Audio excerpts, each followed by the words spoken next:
Friends, তো চলে আসলাম আবারও একটা নতুন ভিডিও নিয়ে। কালকে তোমাদেরকে দেখিয়েছিলাম যে আমরা দীঘায় পৌঁছে গেছি, আর ওখানে গিয়ে আমরা হোটেল ঠিক করে রুম নিয়ে নিয়েছি। তারপরে সারাদিনটা আমরা সেদিন কিভাবে কাটালাম তোমরা দেখে নাও। সেদিন কিন্তু আমরা আর সমুদ্রে স্নান করতে যাইনি, কারণ এতটাই সবাই টায়ার্ড ছিল আর তিতানও ঘুমিয়ে পড়েছিল। তাই জন্য আমরা খাওয়া দাওয়া করে একটু রুমেই রেস্ট নিচ্ছিলাম।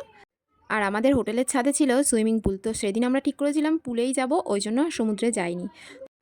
আমরা ঘুম থেকে উঠেই চলে গিয়েছিলাম পুলে, কারণ দুপুরের টাইমে ছিল ভীষণই রোদ্দুর, ওই জন্য আমরা দুপুরের টাইমে যাইনি, গিয়েছিলাম বিকালের দিকে। তো দেখো আমরা পুলে গিয়ে কিন্তু সবাই খুব মজা করে আনন্দ করে, আর বাচ্চাগুলো তো খুবই আনন্দ পেয়েছিল।